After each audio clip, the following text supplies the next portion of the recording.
Boa tarde a todos. Dou as boas-vindas a algumas pessoas que consigo identificar na assistência, agradecendo a sua presença.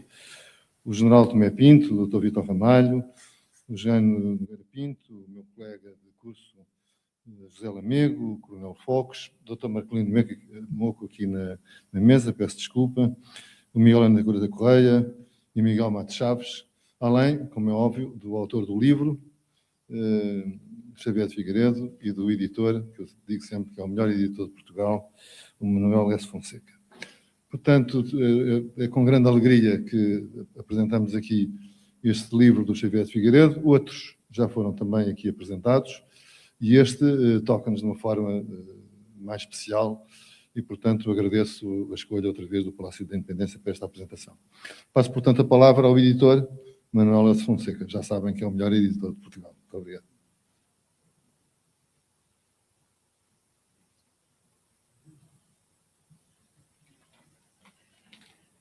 Muito obrigado, José Ribeiro Castro. Muito boa tarde a todos e muito obrigado por terem vindo a esta apresentação do livro Tragédia da Partida dos Colónios de Angola, de Xavier de Figueiredo. Estão aqui certamente por uma relação próxima com o nosso autor, mas também, certamente, pela força e intensidade do tema deste livro e pelo rigor que ele tem. Agradeço imenso que tenham vindo.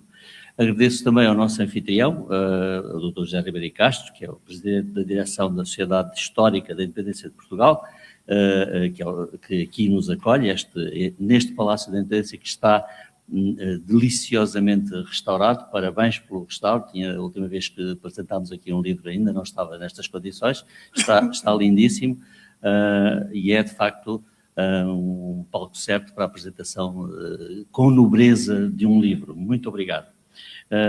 A apresentação do livro vai ser feita pelo José Ribeiro Castro.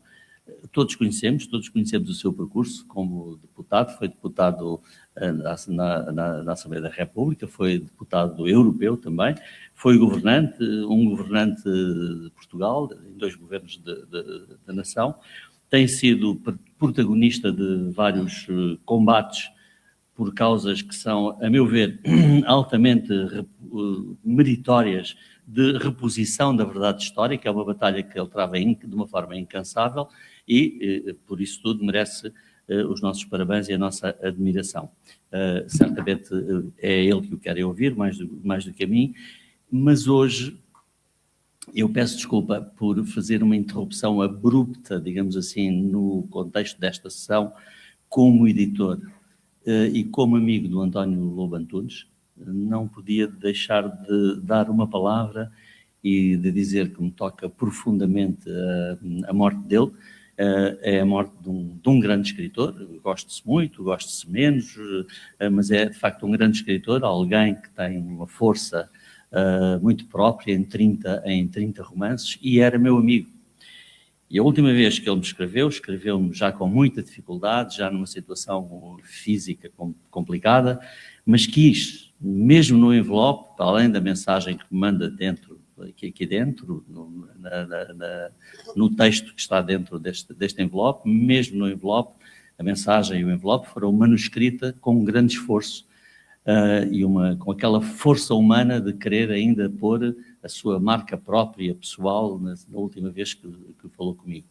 Por essa amizade, mas sobretudo pelo que ele representa para as letras em Portugal, para a escrita, para os autores, para os leitores, para os editores, eu peço a vossa salva de palmas.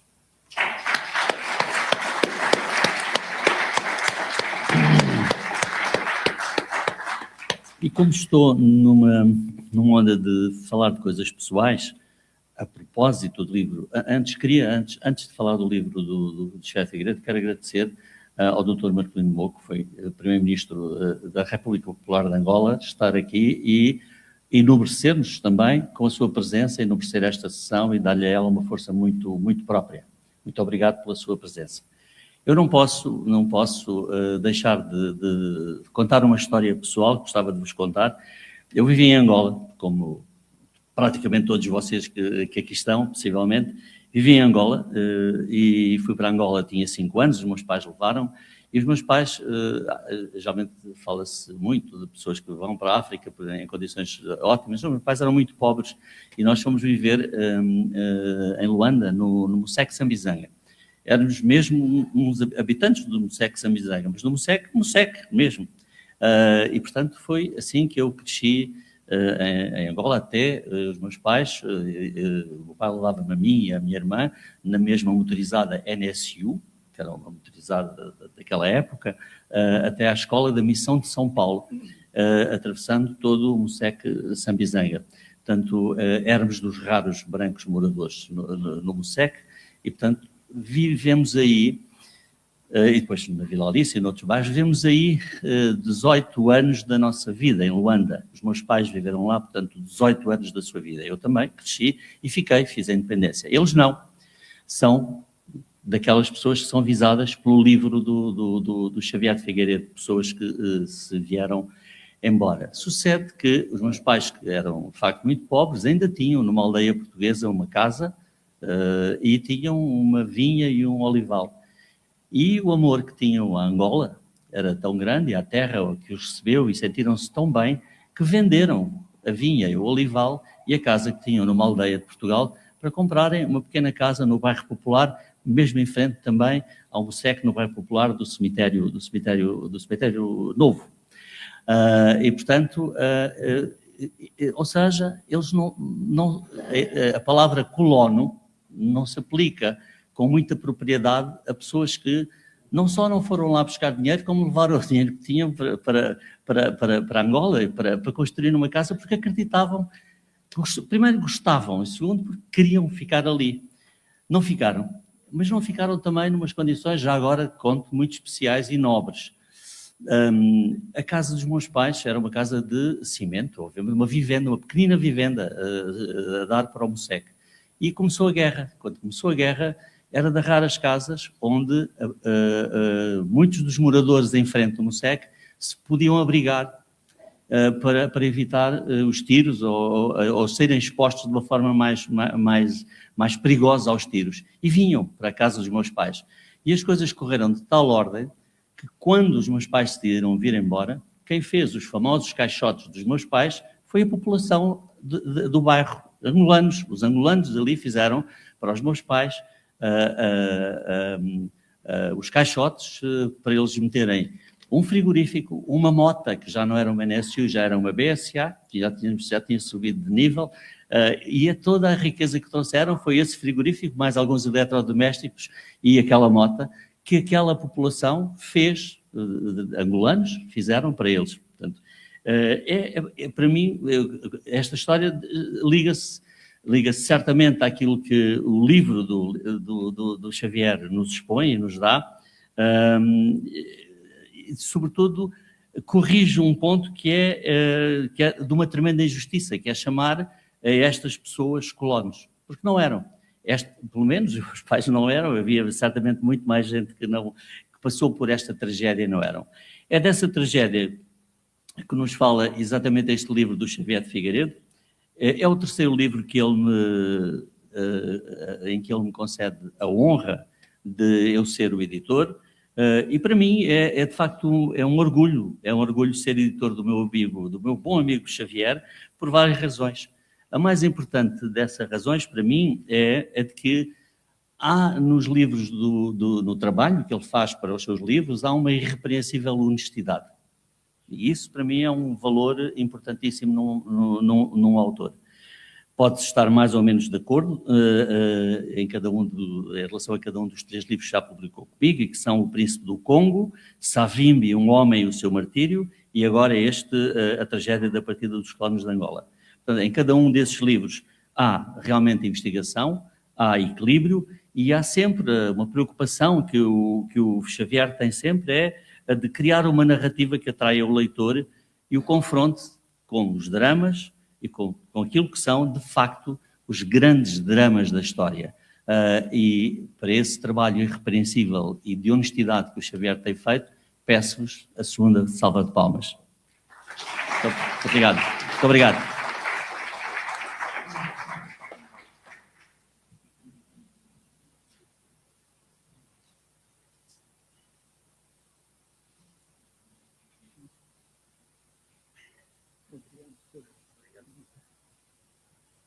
Está aqui o vídeo. Não é que eu arranco o vídeo. Não. Arrancar é só tocar. É?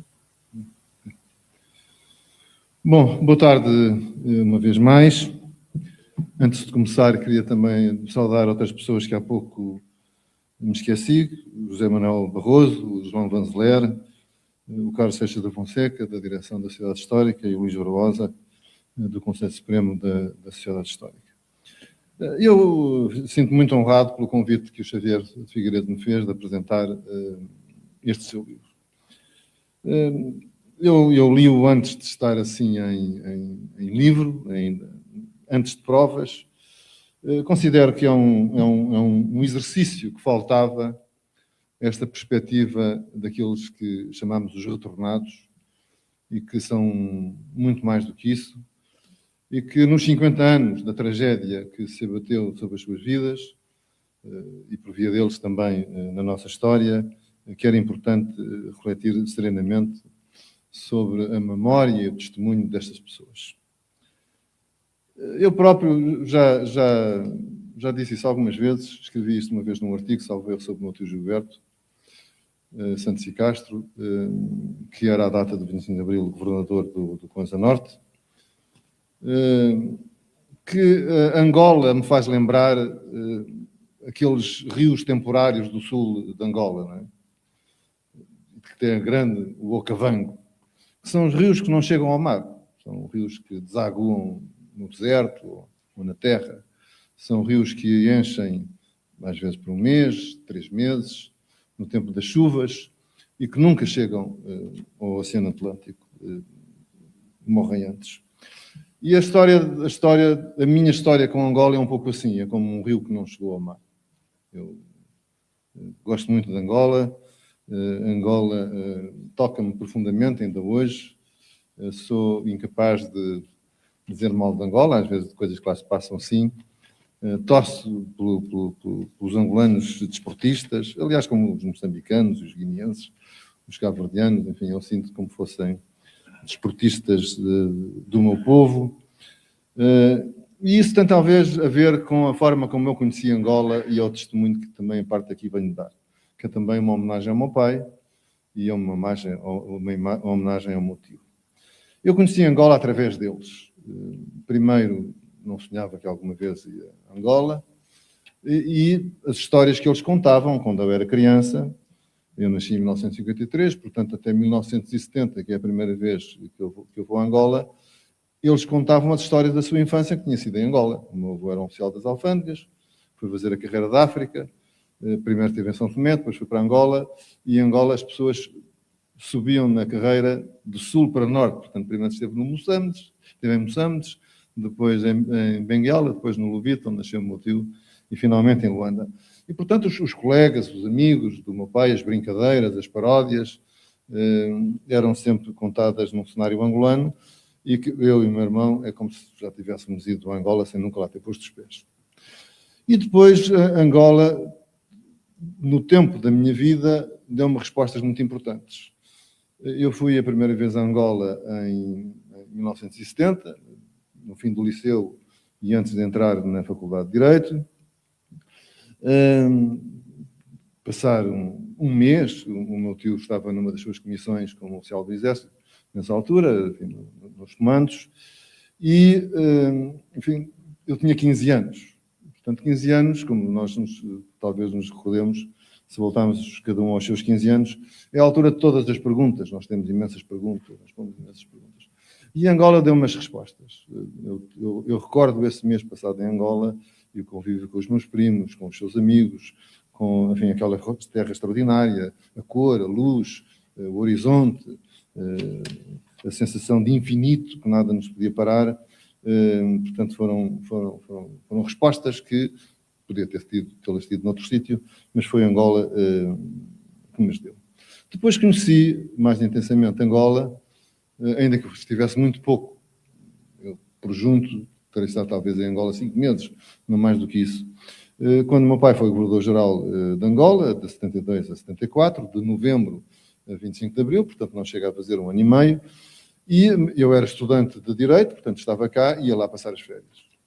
De Natal, de Páscoa, as férias grandes de 73, foram as mais cumpridas.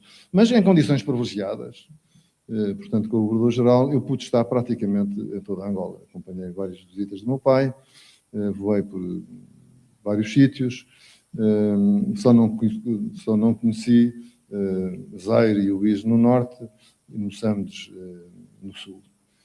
E Ubié, portanto, capital Silva Porto. O resto estive praticamente em toda a Angola.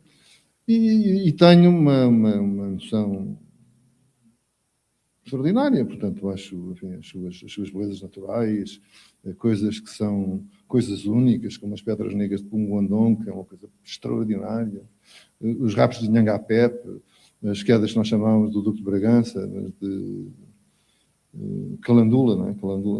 Calandula.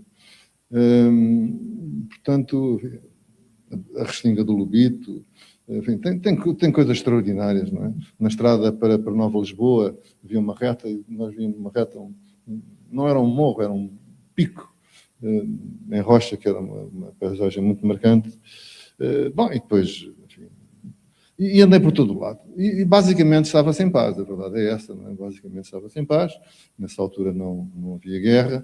E eu lembro-me que fizemos uma viagem, uma visita, que começou na Lunda, depois passámos ao Mochico e depois para o Conde-Cubango, com exceção de um percurso na fronteira da Lunda para o Mochico, que se teve de meter numa escola militar, porque é um percurso muito sinuoso e, portanto, propício em emboscadas. Tivemos escola militar, o resto andámos sempre descontraídos e à vontade, às vezes fazendo, se calhar, coisas que eram maluquices, ou irresponsabilidade, ou excesso de confiança, como ir para o mato ao pé de Menong, enfim, na altura de Serpa Pinto, 2, 3 da manhã, para ver se víamos animais selvagens. Enfim, não aconteceu nada. Portanto, há coisas extraordinárias que vivemos. O sul desértico do Cunene, que é uma coisa absolutamente extraordinária e fascinante. Os embondeiros, que é uma arte que impressiona. Portanto, eu tenho uma visão maravilhada de Angola. Mas, obviamente, nunca, a minha vida provavelmente teria continuado lá, mas assim já não aconteceu. O rio não desagou naquilo que seria o meu destino. Os portugueses têm uma relação com Angola que é muito antiga. E, ultimamente, este ângulo é um ângulo que eu gosto de conhecer e de aprofundar cada vez mais. Nós não estávamos propriamente em Angola apenas no tempo do colonialismo. Aquilo que se chama o colonialismo é o que acontece a partir da Conferência de Berlim, de 1885. E é esse processo de ocupação forçada que gerou depois um conjunto de movimentos de reação em toda a África e que, em rigor, quem olhar para trás, para o desígnio da Conferência de Berlim, historicamente foi um fracasso. Não durou mais de 60 anos, 60, 70 anos. Né? A seguir à Segunda Guerra Mundial, tudo aquilo desatou a desabar. Definiu novos países, mas, enfim, como um movimento dos europeus, fracassou.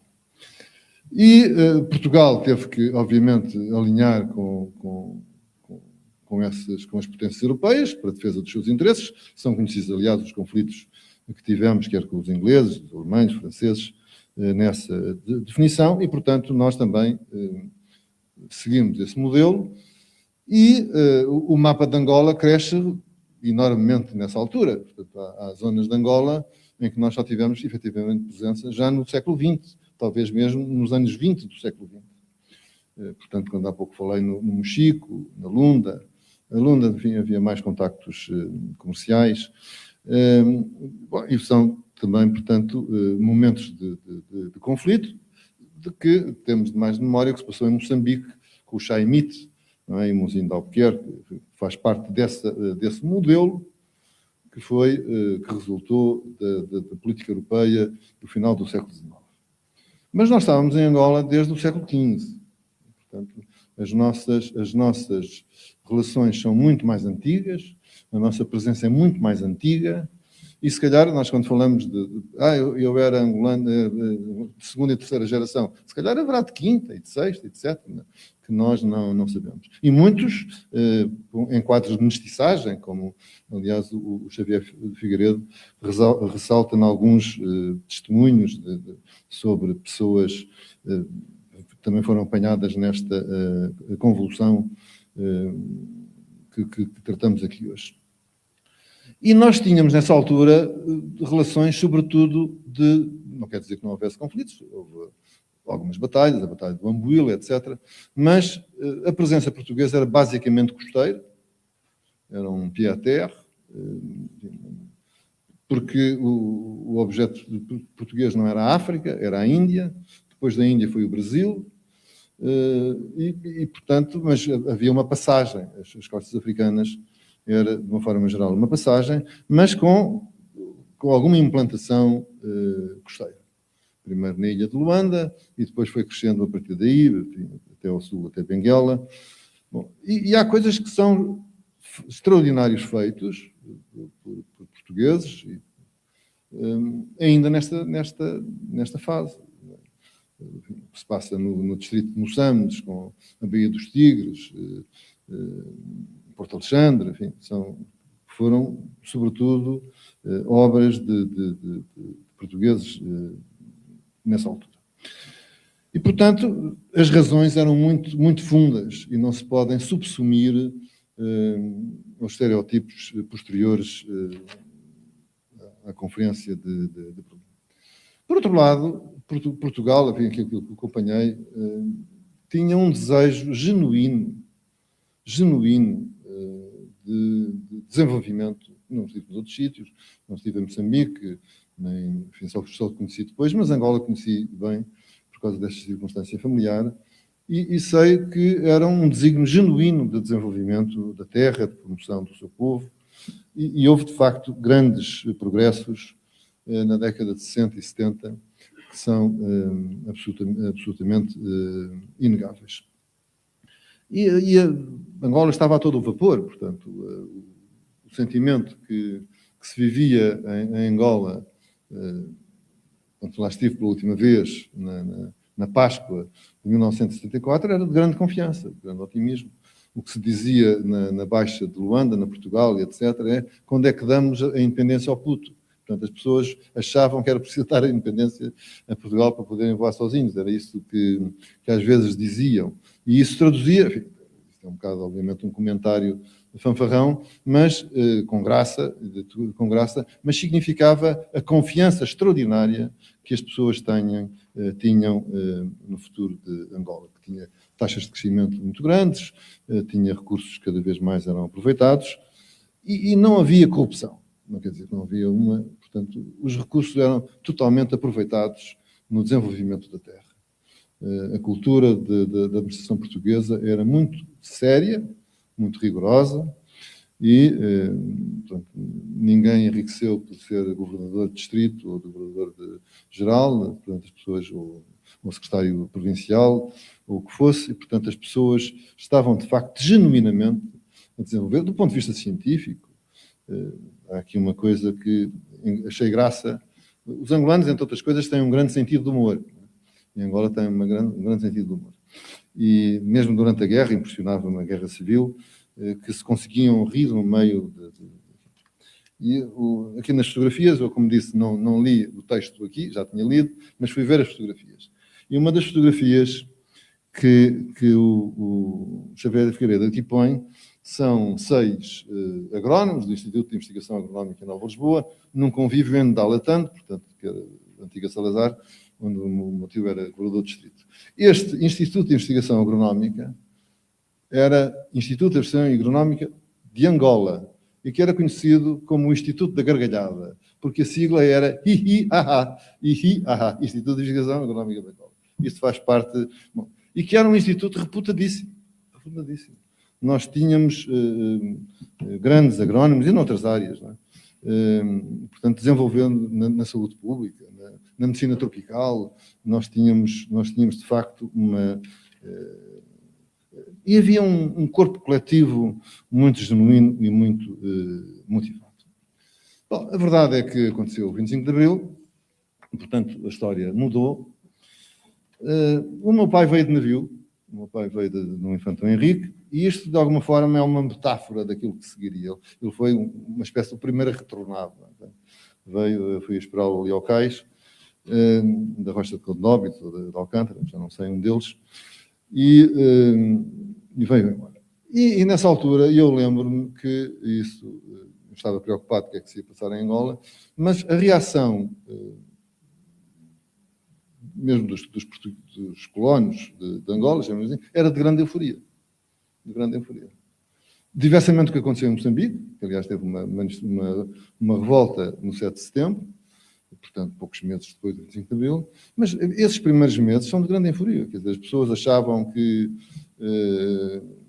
não estavam bem a ver o filme, né? que aquilo ia ser uma democracia, que ia haver eleições, que seria como a democrática Inglaterra. Portanto, as pessoas... E vinham naquela embalagem, quando é que se dá a independência ao puto, portanto, nós somos capazes de tudo e que nenhum mal lhes ia acontecer. E, portanto, este foi o espírito de Angola, dos angolanos e dos colonos. E, portanto, não tenho dúvidas nenhuma que colaborariam com o que quer que fosse que tivesse uma mínima inspiração de um espírito coletivo. Essas pessoas adeririam incondicionalmente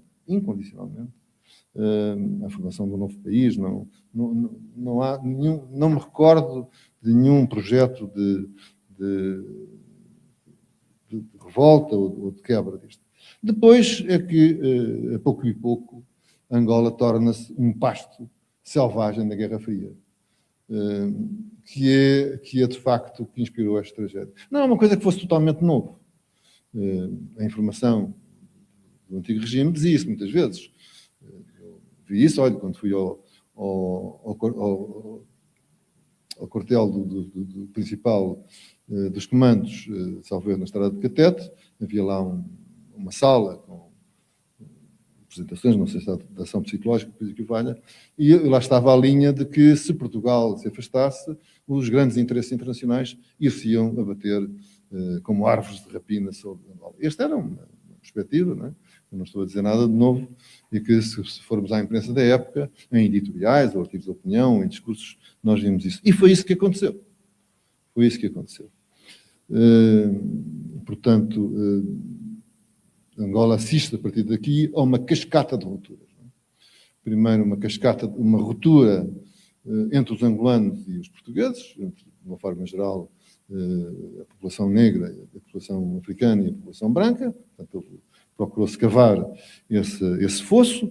Quando as relações eram, de uma forma geral, boas, mesmo em sítios de grande risco. Eu estive nos sítios mais modestos e mais simples, como Roçadas, no Comeno, ou cidades na linha do caminho de ferro de Benguela, entre o Luso e Vila Teixeira de Sousa, agora Léua, salvo erro, na fronteira com o Zaire, e, portanto, e o convívio era um convívio de uma forma geral pacífico, mas, portanto, essa ruptura foi imposta, e depois houve a ruptura entre os partidos angolanos. Os angolanos não tinham esse desígnio, ou não foram capazes de se entender. O MPLA próprio tinha diferentes correntes no seu seio, e, portanto, foi isso que aconteceu. Portanto, primeira fase, a exclusão dos portugueses pelo novo poder português, isso foi feito pressionado ou não pelos partidos angolanos, mas os portugueses são excluídos de qualquer participação no novo poder que surgisse em Angola, e depois a Guerra Civil de Angola decorre das tensões, das clivagens entre a FNLA, a UNITA e o MPLA. De um lado, em certa altura, a FNLA e a UNITA, e do outro lado, o MPLA, com abundantes apoios internacionais. Na África do Sul, que fez avançar militares a partir do Sul em apoio da UNITA, sobretudo. A FNLA tinha o apoio do Zaire, como é sabido, e o MPLA contou com o apoio militar dos cubanos e de outras forças. E, portanto, estava desenhado o desenho de uma enorme tragédia. Angola conheceu uma guerra como nunca se vira, nunca se viram, até 2002. Eu vi, quando lá fui em 2002, carcaças de tanques, como é que era possível imaginar que pudesse haver tanques em batalhas, na guerra em Angola, enfim, as minas, sabemos ainda hoje, é um ponto ainda de preocupação. Portanto, foi de facto o Angola pasto da Guerra Fria. No meio disto, surgiram os retornados.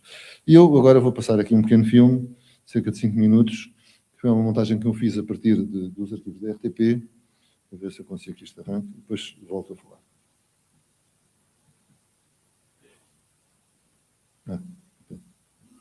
Foi o quebrar de famílias onde as raças se cruzavam, porque os casamentos mistos não eram autorizados na África do Sul, onde iam procurar abrigo. Houve quem preferisse ficar para trás, porque antes morrer morto do que morto na saudade.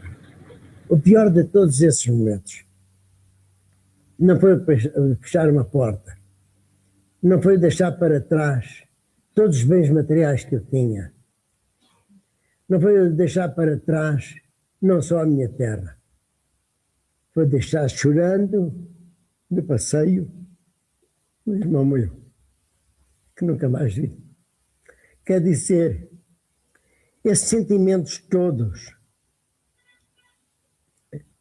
não têm explicação, não há palavras que possam justificar o que é um pensamento de um abandono total de uma vida feita de amor, de sacrifício, de entendimento, de cooperação entre todos.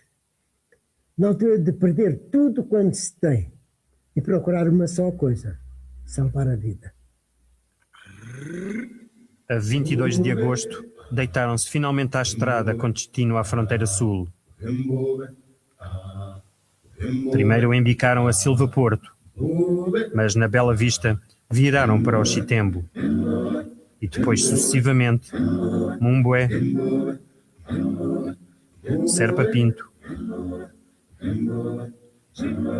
Caiundo, Mucundi, Savate, Coatir e o Catuituí, antes da transferência para o Calai. Nós não tínhamos ninguém que nos acudisse, que nos valesse, e portanto, sei lá, isto é mais que suficiente para a gente abandonar. Eu vim com a roupa que tinha no corpo, e a minha mulher também. A viagem, planeada para durar alguns dias, semanas no máximo, prolongar-se-ia por vários meses, com longas paragens em campos de refugiados. Primeiro no Catuituí e depois no Calai, localidade angolana Gêmea do Rundo, na outra margem do rio Kavango. Um dos organizadores da coluna, Américo Fernandes, era mecânico e foi nessa condição que quase não parou de acudir aos carros que se iam avariando, atrasando a viagem. Para fazermos 45 km, que era de Nova Lisboa à Vila Nova, levamos 2 dias. Depois de Vila Nova à Bela Vista, foram outros 2 dias, que eram 22 km. E da Bela Vista ao Xinguar foi mais ou menos também a mesma coisa. Foram cerca de 6 dias que levamos para sair daquela zona entre Nova Lisboa e Xinguar. E então houve uma certa altura que foi próximo do Savate, salvo erro, próximo do Savate, que bloquearam mesmo e não nos deixavam avançar. E aí eu comecei a ver a coisa difícil e eles diziam mesmo, chegavam mesmo a dizer na língua deles, que nós que havíamos de ficar era ali todos. Ainda antes de chegarem à fronteira, foram enquadrados por helicópteros e carros militares sul-africanos, que os fizeram parar no Catuituí.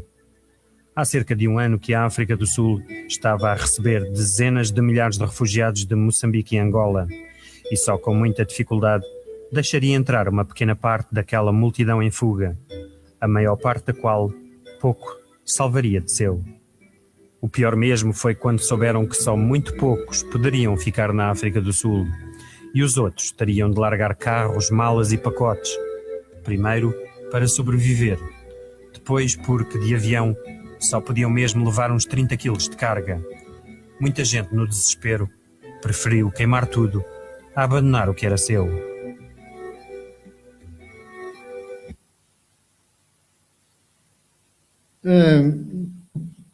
Este pequeno filme mostra uma das experiências de saída de Angola que é menos conhecida.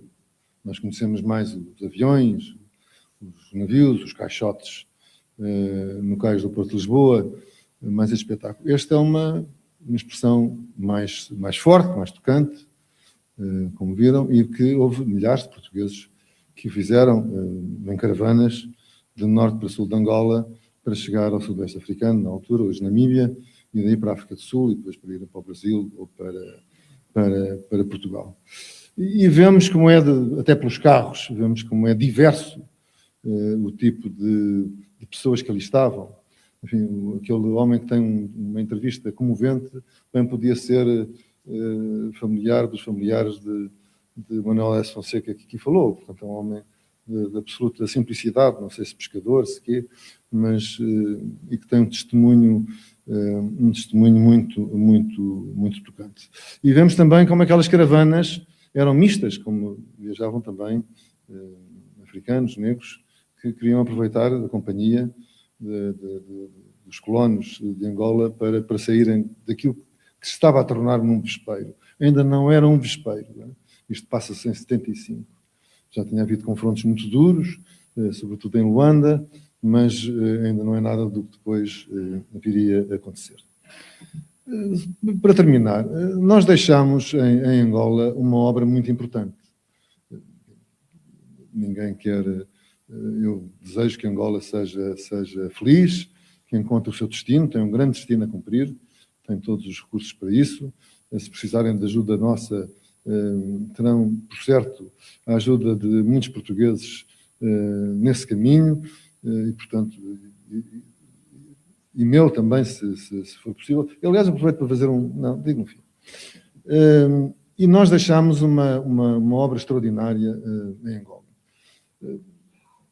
Apetece-me falar das estradas. As estradas, onde se destacou na sua concepção o coronel Carlote de Castro, que era secretário provincial das Comunicações, e que o meu pai herdou do governo de Rebouças Vaz, que era um homem de grande dinamismo, deixou uma rede de estradas fantástica, que fazia inveja aos países africanos vizinhos. Enfim, não seria melhor que a da África do Sul, é a única que estaria mais desenvolvida do que nós nesse e noutros aspectos, mas a rede de estradas em Angola era invejável.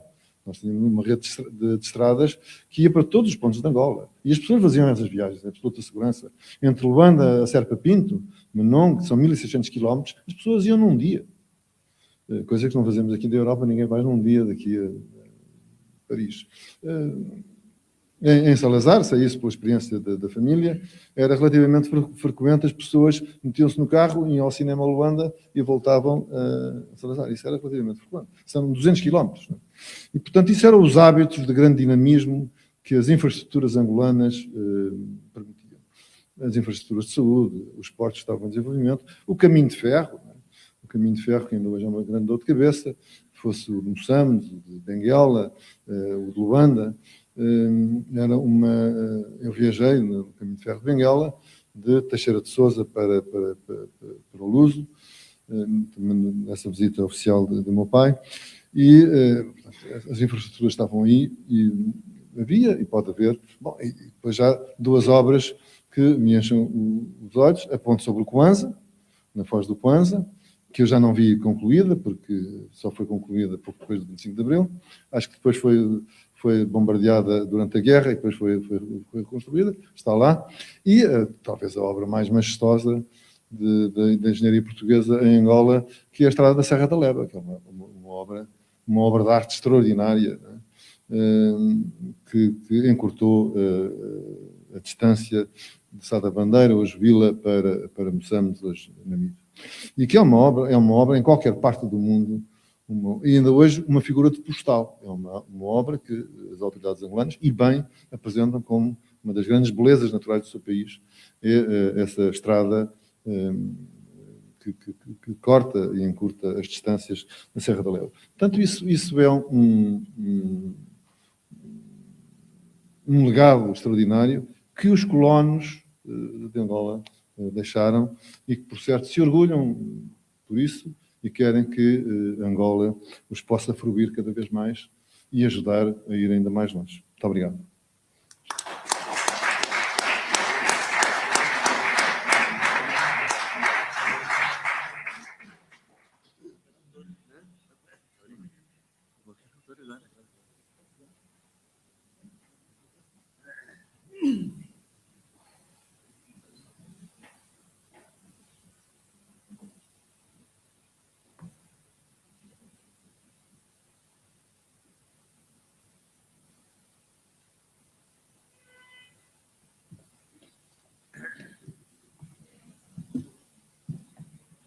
boa tarde.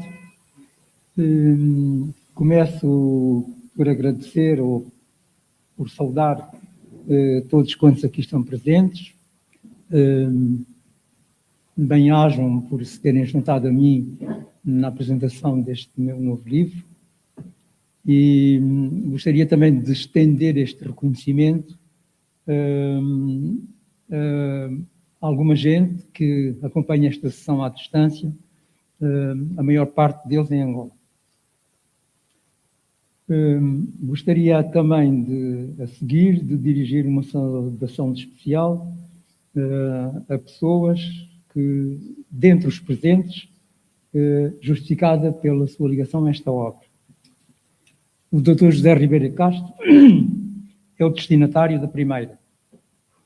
Na qualidade que é sua de presidente desta nobre casa, o mesmo é dizer como anfitrião, honrou-me com a sua presença e as suas palavras em quase todas as sessões do lançamento dos meus livros. Desta vez é na dupla qualidade de apresentador de uma nova obra minha que aqui está.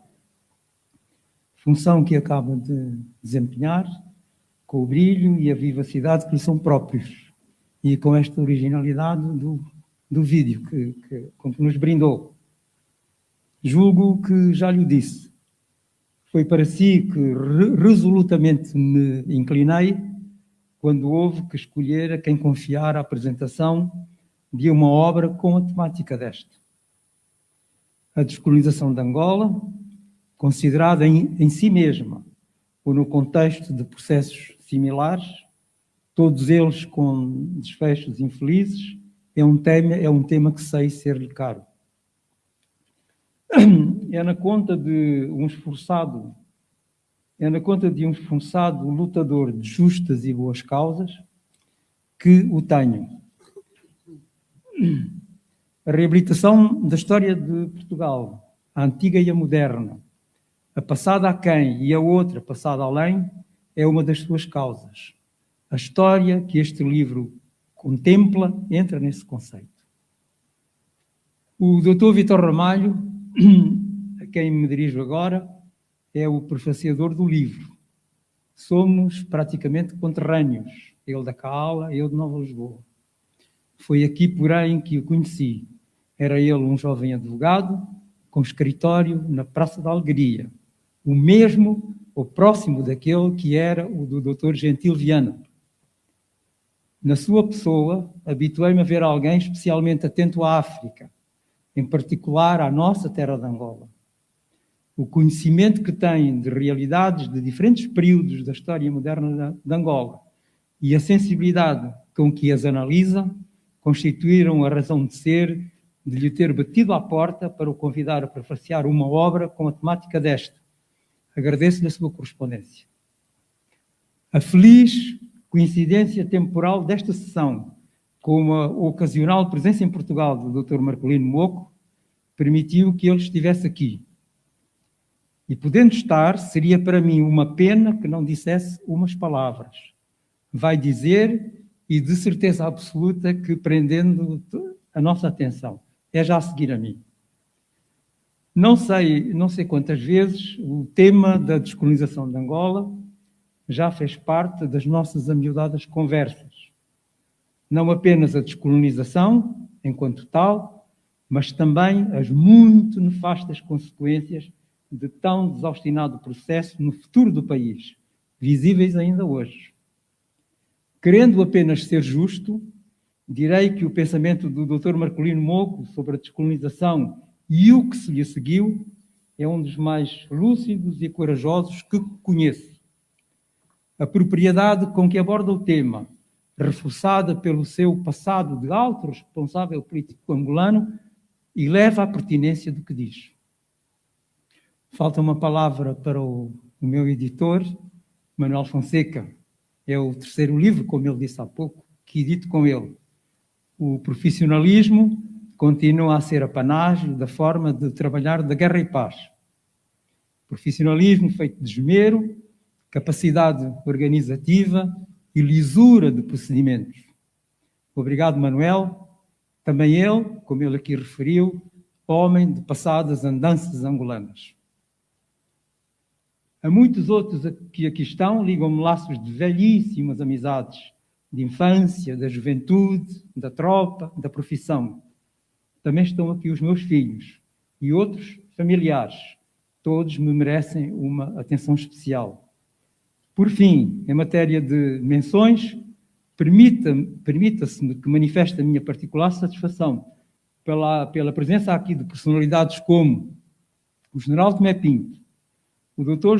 João Vanzeler, o Dr. Hélder Oliveira, o Dr. Jaime Nogueira Pinto, o Dr. Diogo Lacerda Machado e o Dr. José Lamego. Ao 25 de abril e aos tempos que imediatamente se lhe seguiram, ficou associada uma proclamação que imbricava com a ordem então estabelecida em 3 grandes desígnios: democratizar, descolonizar e desenvolver. Dos 3 Ds, como se convencionou chamar a todos, o referente à descolonização foi caindo no esquecimento. Faz anos que já nem sequer uma fugaz referência merece nos discursos oficiais ou em artigos de imprensa alusivos à data. Uma tragédia. Foi assim que o general Ramalhianes, há muito pouco tempo, classificou a descolonização dos antigos territórios ultramarinos portugueses. É uma avaliação comum a muita gente, feita pelo general Lianes, tem um valor acrescido, dada a superior autoridade com que fala do assunto. A haver que pôr em escala essas tragédias, é claramente Angola que aparece à cabeça.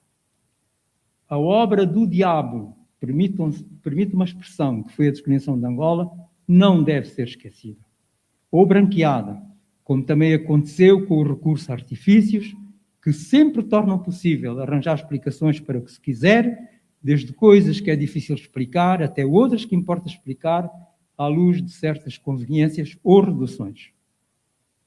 Ajudar a retirar o tema da descolonização de Angola do olvido em que caiu foi levado por esse espírito que me abalancei na escrita deste livro.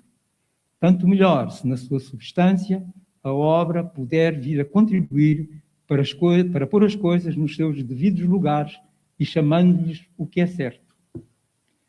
O que aconteceu em Angola não tinha de ser o que aconteceu, nem por imperativas razões de força maior, nem por obra e graça de poderosos fatalismos. Era só preciso que o processo de descolonização tivesse sido poupado dos desmandos e dos excessos revolucionários que o foram fragilizando e minando até ao seu colapso final. A finalização das escritas deste livro foi para mim motivo de uma satisfação pessoal.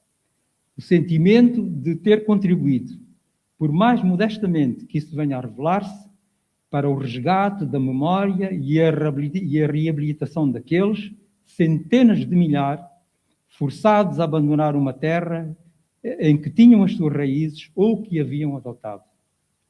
A sua partida, nas deploráveis condições em que ocorreu, foi uma das mais trágicas consequências da descolonização de Angola. Sem perder de vista a destruição, o sofrimento, a dor e a morte que atingiu Angola e os angolanos. É preciso dizer que a guerra civil, causa capital desse trânsito, também foi produto da enjeitada descolonização do território. Devia estar aqui nesta sala, e não está por razões pessoais, um jornalista angolano, William Toné, autor de uma expressão ao mesmo tempo feliz e forte. Chama os nossos brancos, aqueles que em 74, 75 deixaram Angola fustigados pelas conturbações que então sacudiram o território. Não os trata por colonos, mas na verdade como angolanos, distintos de outros angolanos apenas pela sua tez. Hão de dar no livro, com um trecho em que manifesto as minhas reservas contra a propriedade do gentílico colono para identificar aqueles que tiveram de abandonar a terra à pressa. Aí deixei também dito que só aceitei empregar o termo colono por uma mera questão de simplificação. É assim que ainda está convencionado chamar-lhes. A figura colono teve um significado abonatório até meados do século passado. No senso comum, representava gente que, movida por qualidades pessoais, ousadia, esforço, espírito de pioneirismo, etc., partia para terras distantes, às quais se dedicava e, em geral, acabava por ficar para sempre, aí deixando descendência. Foi deixando de ser assim por efeito da chamada Agenda Anticolonial, saída da Conferência de Bandung e depois da Sexta Internacional Comunista. Ou, em anos mais recentes, e de forma ainda mais exacerbada, por efeito dessa chaga dos nossos tempos, que é a chamada cultura do cancelamento. A razão primeira das reservas que me merece o termo colono, aplicada àqueles que deixaram Angola naquelas condições, é que, honestamente, não identifico neles as perversões a que os ligaram, exploradores, opressores, racistas, escravocratas, ostensivamente ou subliminarmente por via ostensivamente ou subliminarmente, neste caso por via da condenação do sistema colonial. Também é preciso, segunda razão, ter presente que a sua partida em massa fez parte de estratégias de poder e outras, para as quais serviram de carneiro sacrificial. Diabolizá-los, ostracizá-los, foi uma maneira não apenas destinada a impeli-los a sair, como a aproveitar o caos e o vazio assim criados em nome de novos interesses. Um historiador angolano que muito prezo e de que tenho a honra de ser amigo, Carlos Mariano Manuel, publicará em breve o 4º tomo de uma história de Angola. Ao título da obra, Angola, é só Angola, junta-se um subtítulo que eu vou citar. Desde antes da sua criação pelos portugueses até ao êxodo destes por nossa criação. É difícil não ver nesta construção um reconhecimento do papel que os colonos, aqui chamados portugueses, tiveram na formação de Angola. Acompanhado de uma admissão de um sentimento de culpa pela sua partida. Terceira razão do meu repúdio do termo colono associado ao sentido pejorativo que lhe passaram a dar. Angola era a terra de muitíssimos deuses, em muitos casos terra dos seus avós e dos avós antes deles, ou a terra adotada por outros que nela não tendo nascido, nela queriam viver para sempre, em qualquer dos casos, terra da sua afeição. Vale lembrar que aqueles que negociaram o acordo do Alvor, os movimentos de libertação, deixaram nele uma disposição em razão da qual a nova nacionalidade angolana seria automaticamente conferida a todos os naturais de Angola, repito, a todos os naturais de Angola, mas igualmente reconhecida, mas que igualmente reconhecia o direito de acesso a ela, por parte de todos aqueles que, tendo outras origens, nelas estavam domiciliados. Ou seja, todos os colonos poderiam tornar-se cidadãos angolanos. Uma visão ampla do fenómeno do êxodo dos colonos de Angola, como me esforcei que fosse aquela que está plasmada no livro, obrigaria sempre a tentar reconstruir o quadro em que o mal ocorreu. Para melhor o entender, recuando mesmo aos últimos tempos do período colonial e fazendo uma ligação entre os dois. É, porém, nas consequências desse brutal acontecimento que o livro se concentra. Consequências para os próprios, consequências para Portugal, entre outras coisas, privado que ficou de um fulcro de influências que importaria ao futuro das suas relações com Angola. Mas, sobretudo, consequências para Angola, essas de longe as mais ruinosas. Já muitos colonos estavam a abandonar Angola. O fator acelerador foi o colapso do Acordo do Alvor, quando perguntaram a Neto, numa conferência de imprensa em Luanda, se ele não estava preocupado com a debandada em curso. A resposta foi displicente. Sim, estamos preocupados, mas Angola tem muitos aliados e amigos com que pode contar para colmatar o vazio criado pela partida do colono, era assim muito que se dizia, era no singular. Estão narrados no livro factos elucidativos de que cedo se verificou que as perspectivas de Neto não estavam certas. O próprio terá chegado a essas mesmas conclusões no fim da sua vida. Um desses factos é um reconhecimento que Lúcio Lara faz numa reunião em Bissau com altos dignitários políticos guineenses. Diz, desassombrado, que nem os chamados internacionalistas, ou seja, os soviéticos, os cubanos, os búlgaros, os checoslovacos, nem depois deles os cooperantes europeus, tinham provado estar à altura do que se esperava deles para substituir o colono. Os colonos, como corpus social, constituíam uma comunidade que congregava a quase totalidade da inteligência, como se costuma dizer, das classes médias e da mão de obra especializada. A única de que o país dispunha, em geral, ligada ao grande boom económico, o que valoriza ainda mais o seu capital de conhecimentos e saberes. Dos seus traços identitários, faziam ainda parte duas particularidades não negligenciáveis. Constituíam o único grupo social desprovido de natureza étnica propriamente dita. Tinham uma apurada consciência nacional. Fossem em Cabinda, no Cunene ou no Mexico, sentiam-se sempre em Angola. O que isto quer dizer é que podiam ter constituído um elemento de equilíbrio e agregação que teria sido útil à afirmação nacional de Angola.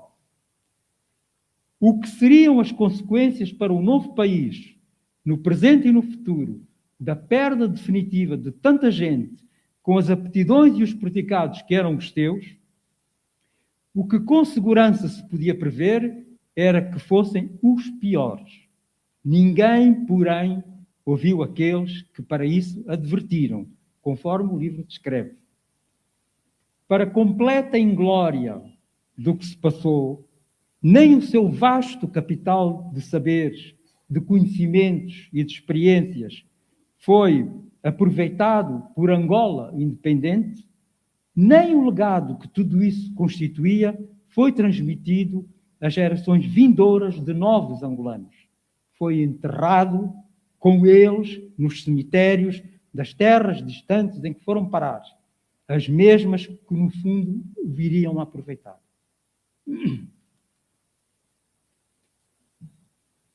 É com um capítulo de um género a que os anglo-saxões chamam fiction, mistura de factos e ficção, que a obra fecha. Da evolução política e social, porque Angola passou, nos 50 anos que já leva como país independente, tem feito parte uma lenta, mas perceptível, reapreciação do passado colonial e do papel dos colonos. O fenómeno é fruto de uma evolução da sociedade, influenciada pelo surgimento de gerações cada vez mais instruídas e dotadas de mais apurada consciência cívica. O rigor e a objetividade com que agora se olha para o passado foram deixando para trás antigos dogmas e preconceitos. No discurso das elites políticas ainda não é bem assim. Embora seja notório que aquilo que é dito em público não costuma corresponder ao que é dito a bom recato. No fundo, o passado colonial e os colonos ainda dão jeito como bode expiatório para o estado do país. Ainda assim, não faltam atos do regime suscetíveis de serem interpretados como sinal de reconsideração de antigas e cáusticas linhas de abordagem do passado. Moçambique já é Moçambique outra vez. E eu tenho notícia de que está aberto, está em curso um movimento iniciado no Parlamento angolano e que agora se estendeu à sociedade e que visa voltar a dar a Nova Lisboa o seu antigo nome. Não sei se conheces isto. E este processo está a seguir o seu curso. 2076 é o ano de referência do capítulo Faction do livro. A premonição que dele faz parte é obra de um simples exercício de projeção no futuro de uma previsível evolução de realidades hoje em dia palpáveis ou de tendencial manifestação. A reabilitação da memória dos colonos fará parte desse tempo. Não para lhes incensar desvirtudes, que também as tiveram, como acontece em todas as comunidades humanas, mas reconhecendo as reais qualidades e méritos de que Angola teria tirado incomensuráveis benefícios. Não tirou nenhum. Se os tivesse mantido no território, pelo menos parte deles. E podiam ter sido mantidos. Esta que é a grande frustração. E podiam ter sido mantidos. O mais importante existia a sua vontade de ficar e a confiança que tinham no futuro de Angola. Só quebrada quando já nada de nada havia esperado. Muito obrigado.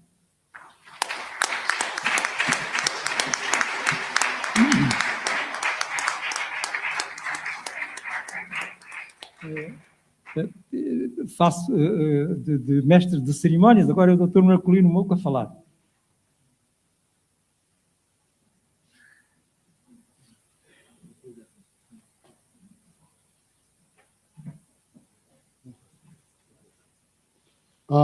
Depois de tudo que foi dito, eu fiquei sem palavras. Mas tenho que aproveitar para agradecer o Figueiredo, particularmente a possibilidade que me deu hoje de me reencontrar amigos que nunca mais vi, pessoas admiradas, portugueses, por exemplo, o meu professor Lamego, o general Tomé, o meu conterrâneo Ramalho, vi aqui também o Dr. Pizarro, e encontrei hoje pela primeira vez uma minha filha, que é filha do Dr. Savimbi, que também está aqui. Portanto, eu agradeço esta possibilidade que me deram, que o Figueiredo me dá, que eu chamo o meu mano mais velho, que é também do Ambo, Nova Lisboa, nasceu um pouco antes de mim. Para além de lhe agradecer a amizade que nutrimos já há bastante tempo, agradeço também esta possibilidade de poder reencontrar amigos que em outras circunstâncias seria muito difícil encontrar. Como esqueci-me do professor, o autor deste livro aqui, do professor Jaime, meu grande amigo. Encontramos aqui, foi uma emoção muito grande. O que eu gostaria de dizer, praticamente foi dito pelas intervenções anteriores. Eu queria puxar as orelhas muito fortemente ao Figueiredo por usar o termo colonos, porque não se trata de colonos absolutamente nenhuns. Senão ele também seria colono, não é? E não é. Não é nada disso. Talvez tentar, como também sou acadêmico, e fiz algumas investigações sobre isso, falar um pouco, mas muito rapidamente, de onde é que vem essa ideia errada de que a população branca angolana, que saiu nas circunstâncias que são descritas neste livro, cujas cenas vimos também aqui numa demonstração que nos foi apresentada pelo Dr. Castro, tudo isso partiu de uma definição, de uma narrativa completamente errada, que infelizmente ainda continua a proliferar em alguns círculos, como até aquela ideia de que os europeus, não só os portugueses, têm que restituir qualquer coisa aos africanos, não sei que tipo de africanos, porque naquela altura esses países em que nós moramos, Angola, por exemplo, não existia a chegada dos europeus. É um politicamente correto dizer isso hoje, infelizmente, porque as pessoas não estudam, não pesquisam. Né? No outro dia estive numa reunião em, como que chama, em Póvoa de Varzim, e estive a discutir com uma moça angolana de 40 anos, escritora, que dizia que sentia uma angústia, era mestiça, mas quase branca, e dizia que sentia uma angústia, porque não falava a língua dos seus avós. Tá vendo? Ela tem a voz de origem europeia e tem a voz de origem africana, não é? E sente essa angústia, que eu não sinto, francamente. Quando falo português, eu falo esta língua como se fosse a minha. Falo também um mundo, que é a minha língua de berço, mas para mim é uma riqueza poder falar português. Eu fiquei muito perturbado quando uma moça que nasceu muito depois da independência tem essa ideia, graças, entre aspas, a estas narrativas completamente erradas, não é só do ponto de vista sentimental, mas mesmo do ponto de vista científico, né, que estão a lastrar para as novas gerações. Na verdade, o que eu quero dizer, e tenho tentado passar nas aulas, porque eu sou professor ainda, vou deixar agora por causa da velhice, daqui a pouco eu vou deixar, é que a verdadeira narrativa do surgimento dos países africanos modernos,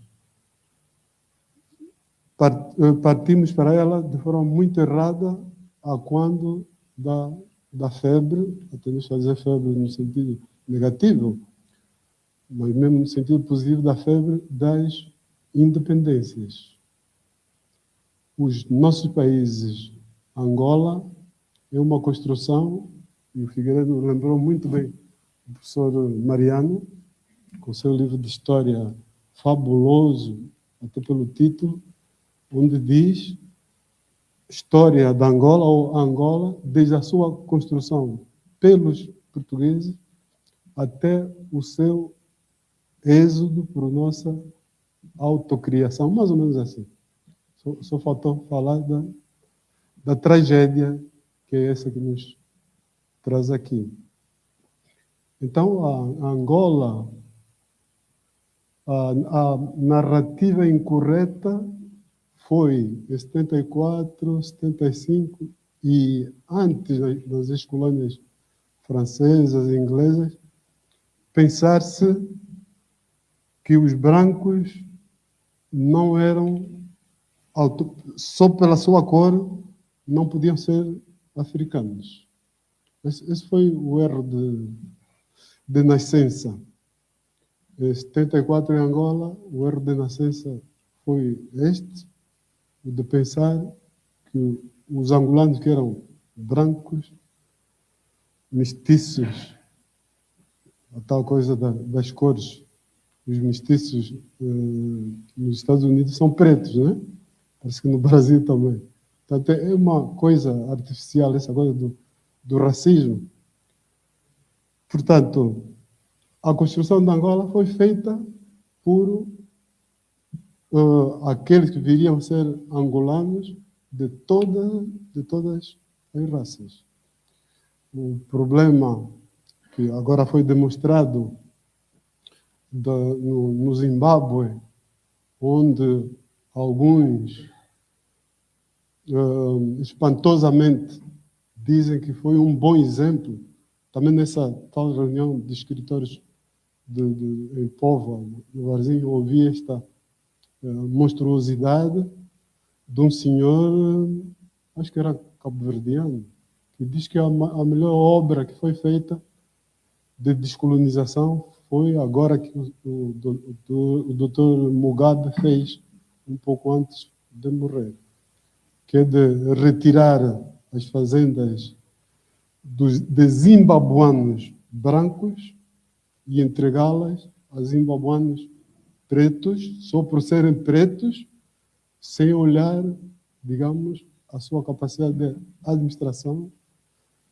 E eu costumo apontar em contraponto a situação da África do Sul.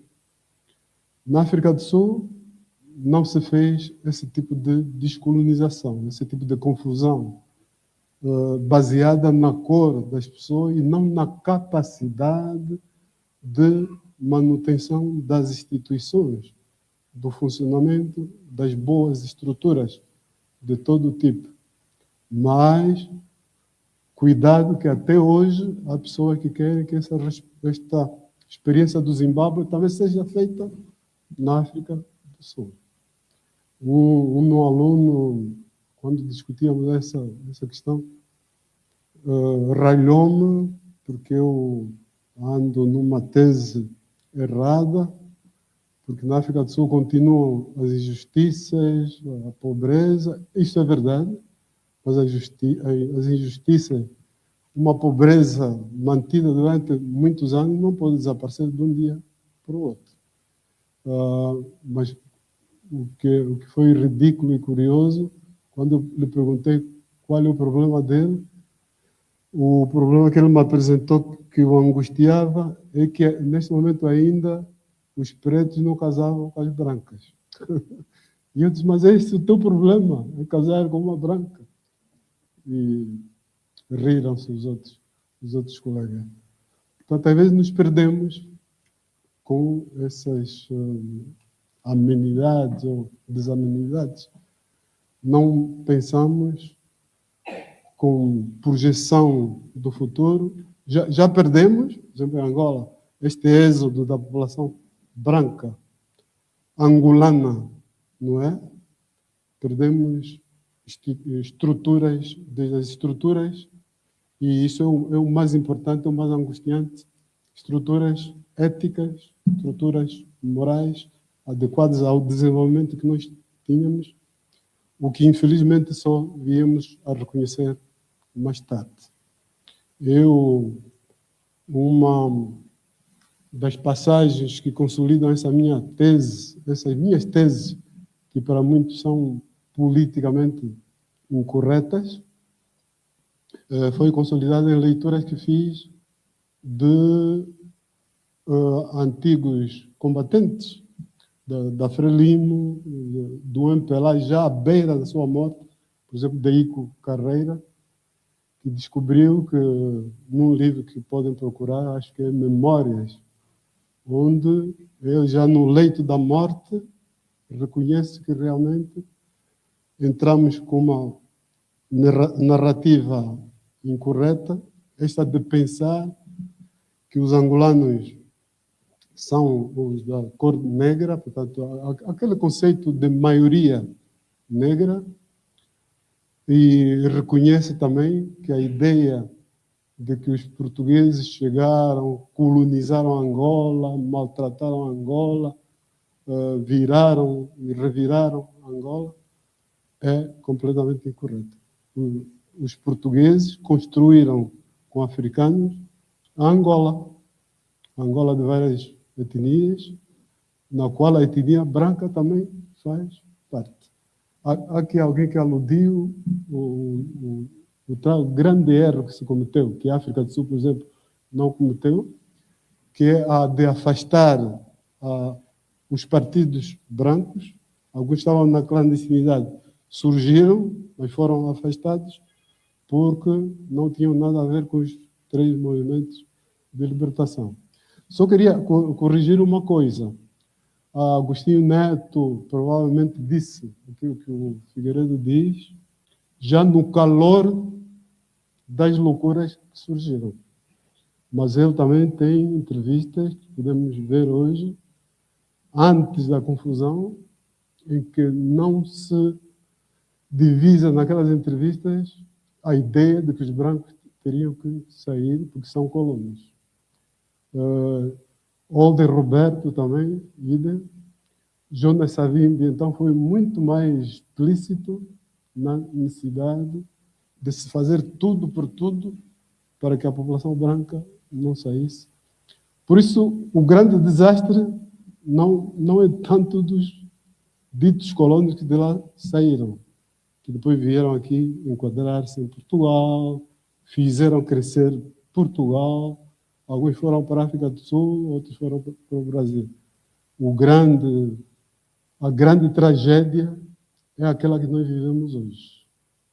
Um país com aquelas riquezas todas, com aquela vastidão toda, com aquela rede de estradas que o doutor Ribeiro refere, que se deixou, e hoje está tudo a desmoronar-se. Ainda alguém diz que fizemos mais do que o colono deixou. Não quer dizer que foi muito infeliz. Ou não costuma sair da casa dele para ver o que se passa, como eu, que vou ao Ambo por estrada e vejo aquela estrada, não é? Como ela está. No período colonial eu não passava por aquela estrada. Durante a era colonial eu nunca fui a Luanda. Nunca precisei. Formei-me, tinha livros, tinha roupa do meu nível, não é? Porque eu não era rico, não é?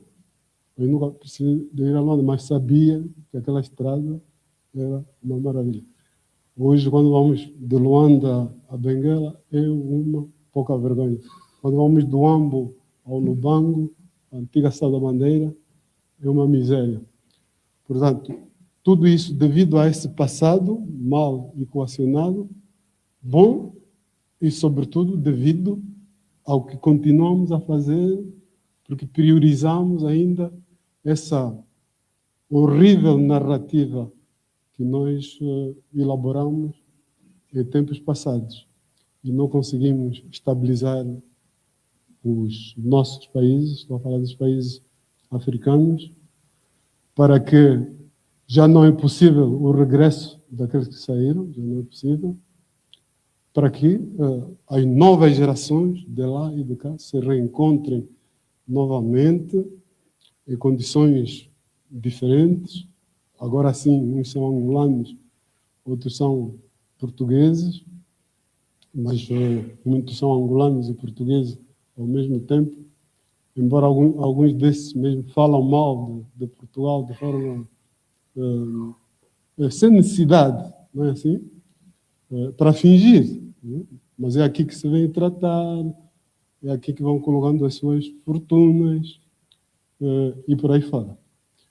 Então, eu queria falar pouco, falei muito, vocês me desculpem, mas é só para agradecer o Figueiredo, que está a fazer uma obra importante para refazer as narrativas erradas e corrigiu já aqui ao intervir algo que eu não gostei nada, que é essa coisa do colono. Obrigado.